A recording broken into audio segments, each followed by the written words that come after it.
వనపర్తి జిల్లాలో నేరాల నియంత్రణలో భాగంగా పోలీసులు తీసుకున్న ముందస్తు చర్యలతో వనపర్తి జిల్లా పరిధిలో ఈ ఏడాది నేరాలు అదుపులో ఉండడంతో పాటు తగ్గుముఖం పట్టినట్లుగా వనపర్తి జిల్లా SP Ravula Giridhar IPS media సమావేశంలో తెలియజేశారు. వనపర్తి జిల్లాలో 2024కు సంబంధించి వార్షిక నివేదిక మీడియా సమావేశాన్ని జిల్లా పోలీస్ కార్యాలయంలో ఏర్పాటు చేశారు. ఈ సమావేశంలో ఎస్పీ మాట్లాడుతూ వనపర్తి పోలీసులు ముందస్తు ప్రణాళికలు సమాచారంతో నేరాలను పూర్తి స్థాయిలో నియంత్రించడం జరిగిందని, ముఖ్యంగా పోలీసులు నేరాలను కట్టడి చేయడంతో పాటు నేరస్తులను పట్టుకోవడంలో సాంకేతిక పరిజ్ఞానం కీలకంగా మారిందని ఎస్పీ తెలిపారు. ఈ వార్షిక నివేదిక కార్యక్రమంలో వనపర్తి ఏఆర్ అదనపు SP Veera Reddy, Wanaparthy DSP Venkateswara Rao, DCRB Umamaheshwar, Kothakota CI Rambabu, Atmakur CI Shivakumar, DCRB SI Raviprakash, police అధికారులు, సిబ్బంది ఉన్నారు. 2024 పురస్కరించుకొని అనేక మంది జనవరి 1 సందర్భంగా సెలబ్రేషన్ చేసుకునే అవకాశం ఉంది. అయితే ఈ సెలబ్రేషన్స్ సజావుగా జరుపుకోవాలని పోలీస్ శాఖ తరఫున ప్రజలందరికీ విజ్ఞప్తి చేస్తున్నాం.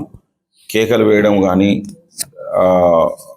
మందు తాగి అంటే లిక్కర్ తీసుకొని బైక్స్ కానీ కార్స్ కానీ నడపడం కానీ, ఇతరుల యొక్క స్వాతంత్ర్యం భంగం కలిగేటట్టుగా శాంతియుత వాతావరణం భగ్నం కలిగేలాగా ప్రవర్తించవద్దని చెప్పి పోలీస్ శాఖ తరఫున విజ్ఞప్తి చేస్తున్నాం.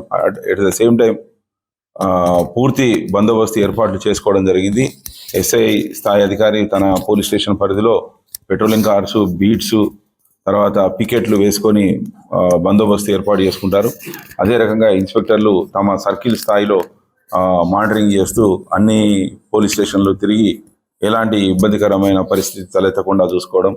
అదేవిధంగా డిఎస్పీలు కూడా హోల్ నైట్ ఉండి పరిస్థితిని మానిటర్ చేసుకొని అవసరం ఉన్న దగ్గరికి వెళ్ళి సిచ్యువేషన్ కంట్రోల్ చేయడం కానీ, ప్రివెంట్ చేయడం కానీ చేస్తారనేది తెలియజేస్తున్నా.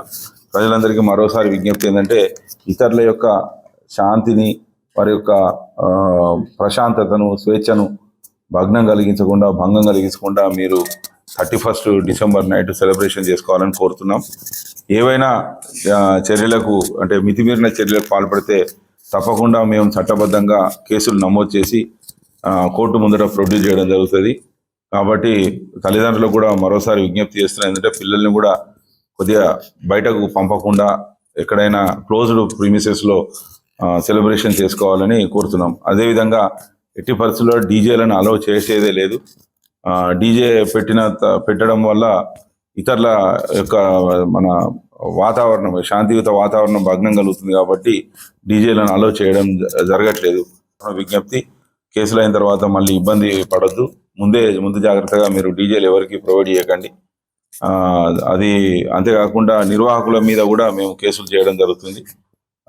ఇంకా ఇతరత్ర ఏమన్నా ఇబ్బంది కలిగితే మాకు ఇక్కడ కంట్రోల్ రూమ్లో ఒక ఎస్ఐ స్థాయి అధికారిని పెట్టడం జరుగుతుంది. డయల్ 100 చేసి మాకు ఇన్ఫర్మేషన్ ఇస్తే ఇమ్మీడియట్గా అక్కడికి రష్ అయ్యి అటువంటి ఏదైనా విపత్కర పరిస్థితి కానీ, ఇబ్బందికరమైన పరిస్థితి ఉంటే మేము నివారించి ప్రజలను రక్షించేందుకు కృషి చేస్తామని తెలియజేస్తున్నా. థ్యాంక్ యూ అండి.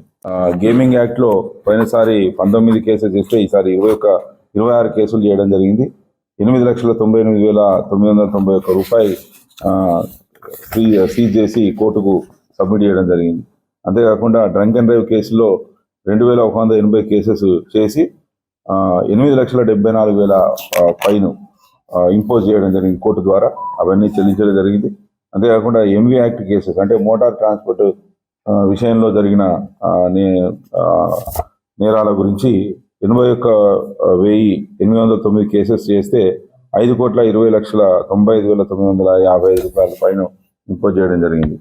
రోడ్ యాక్సిడెంట్ కేసెస్ పోయినసారి కంటే దాదాపుగా 40 కేసెస్ పెరిగినాయి. దీని మీద తగిన చర్యలు చేయడం జరిగింది. కలెక్టర్ గారితో సమన్వయంతో, అట్లే national highway authority of India వాళ్ళతో సమన్వయంతో అనేక రకాలైన పటిష్టమైన రోడ్డు భద్రతా చర్యలు తీసుకోవడం జరిగింది.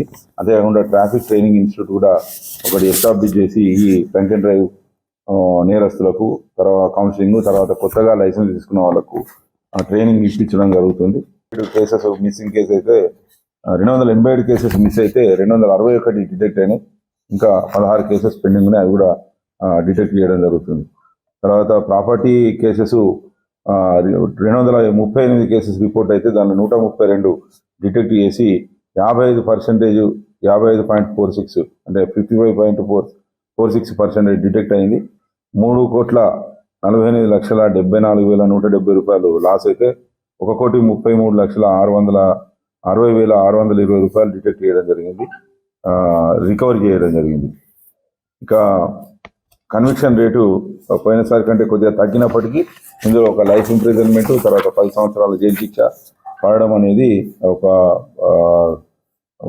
మన శాంతి భద్రతలు కాపాడంలో చాలా కీలకమైన పాత్ర పోషిస్తుంది. తర్వాత పీడిఎస్ రైస్ కేసెస్ 35 రిజిస్టర్ చేయడం జరిగింది. Sand cases 148 cases, excise cases 160, తర్వాత కార్డన్ అండ్ సర్చ్ ఆపరేషన్స్ 4 చేయడం జరిగింది. ఈ రకంగా మొత్తంగా చూసుకుంటుంటే ఇటు మహిళల భద్రత విషయంలో కానీ, పిల్లల భద్రత విషయంలో కానీ, ఎస్సీ ఎస్టీల భద్రత విషయంలో కానీ చాలా కఠినంగా ఈ సంవత్సరం వ్యవహరించడం జరిగింది. వారికి సంపూర్ణ భద్రతను, భరోసాను కల్పించడానికి మేము ప్రయత్నం చేస్తున్నాం. ఇది మున్ముందు కూడా కొనసాగుతుంది.